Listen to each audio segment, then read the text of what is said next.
Irmãos e irmãs, saúde e paz. Eu e o Rodrigo, então, ficamos com a apresentação do trabalho no que diz respeito às epístolas a Timóteo.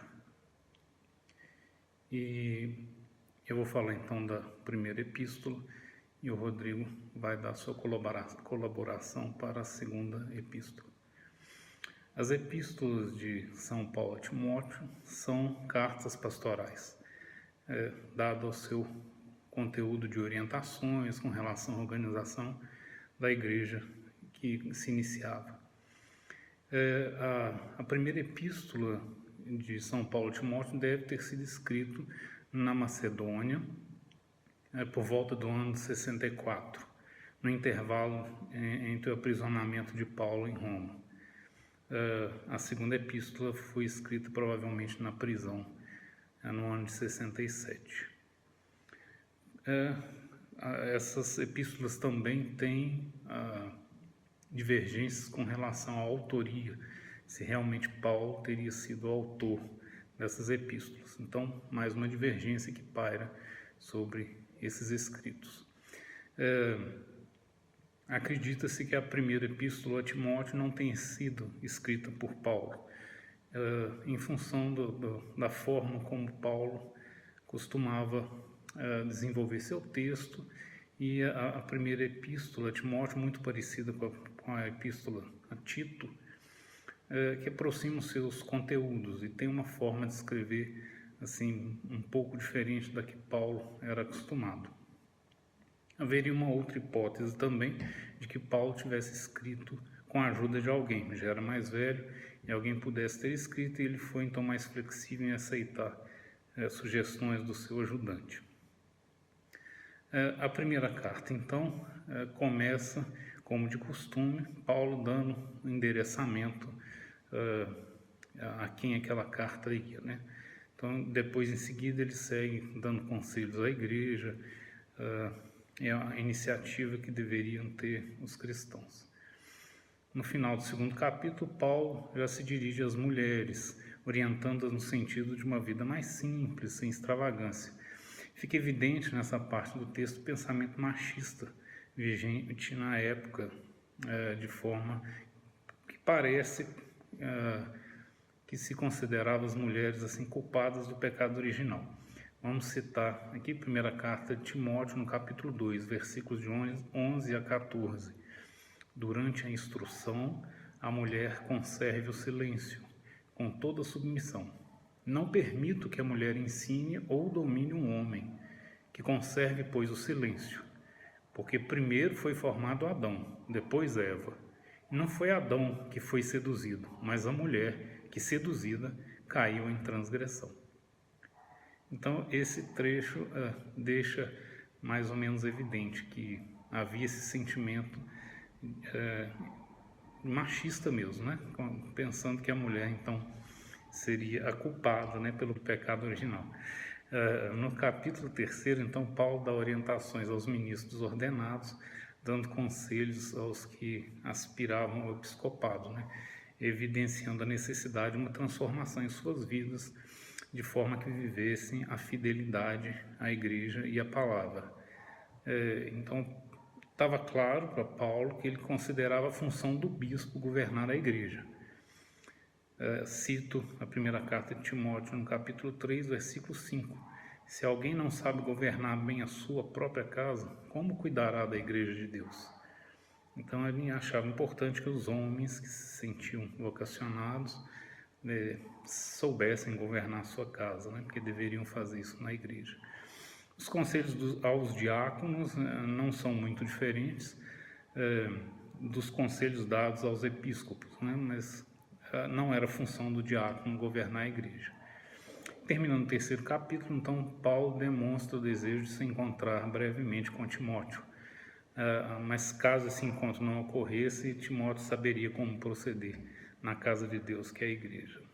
O capítulo 4 cita a proibição dos casamentos, que era uma das características do gnosticismo, e a abstinência de certos alimentos de origem judaica. Lembra que a obra de Deus é boa, se tomada com ação de graças, né? Paulo também ressaltava a importância de não se desprezar a graça concedida pela imposição das mãos no colégio dos presbíteros. No 5º capítulo, ele dá conselhos aos fiéis em geral. Em seguida, ele vai falar de conselhos às viúvas. A gente sabe que as viúvas naquela época não tinham como se sustentar, mas ele apontava que havia possibilidade de algumas viúvas serem assim aproveitadeiras mesmo, né? Bisbilhotando, sendo indiscretas, oportunistas, e ele cita isso na carta. Então ele aconselha para que elas tivessem um comportamento mais digno, né? Ele também dá conselhos aos presbíteros, pedindo que mantenham dignos e que não tenham vida dupla, também aconselhando que sejam mantidos pela igreja, de forma que eles pudessem receber o seu sustento para se dedicarem totalmente à igreja. Termina sua carta com uma saudação a Timóteo. Primeiro, Epístola a Timóteo, capítulo 6, versículo 20 e 21. Timóteo, guarda o depósito, evita o palavreado vão e ímpio e as contradições de uma falsa ciência, pois alguns, professando, se desviarão da fé. A graça esteja convosco. E assim ele termina a sua carta. Então, em seguida, o Rodrigo vai falar então sobre a segunda epístola a Timóteo. Muito obrigado. A segunda carta a Timóteo é a que mais merece o nome de testamento espiritual de Paulo. Já estou sendo oferecido em libação, pois chegou o tempo da minha partida. Combati o bom combate, terminei a corrida, guardei a fé. O velho guerreiro, segundo a metáfora que ele mesmo usa, transmite ao jovem sucessor aquilo que lhe foi confiado por Deus. Dá-lhe conselhos que retratam o que deve ser o bom pastor para aquela época, a terceira geração de cristãos, por volta do ano 80. Proclama a palavra, insiste oportuna ou inoportunamente. O tema central da carta são as considerações sobre os últimos dias. Trata-se dos últimos tempos de Paulo, prisioneiro, doravante próximo a partir. Assim, o apóstolo deseja rever Timóteo. Relembra os próprios sofrimentos e experimenta o conforto de ter combatido o bom combate e a certeza de receber a coroa da justiça. Por outro lado, recomenda a Timóteo que não se envergonhe do Evangelho, mas que o proclame com integridade, que tome cuidado com as palavras vãs de falsos pregadores que aparecerão nos últimos tempos, apresentando falsas doutrinas, que se vigie a si mesmo e se mantenha perseverante, mesmo que deva sofrer como ele e Paulo por causa do Evangelho. Alguns destaques dessa segunda carta de São Paulo a Timóteo. Insistir oportuna e inoportunamente. A mudança dos tempos não é razão para diminuir o empenho pela fé que recebemos. A sã doutrina. A fé é vista como um conjunto de verdades a serem guardadas. A firmeza na Sagrada Escritura. Refere-se às Escrituras judaicas, que o jovem Timóteo, filho de mãe judaica, estudou. O Antigo Testamento é indispensável para a fé cristã, frequentemente formulada em termos de cumprimento das antigas Escrituras e herdeiras de seus valores. O depósito da fé.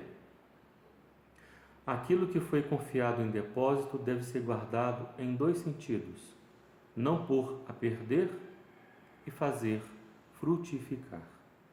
Isso é uma pequena síntese dessa riquíssima carta de São Paulo a Timóteo.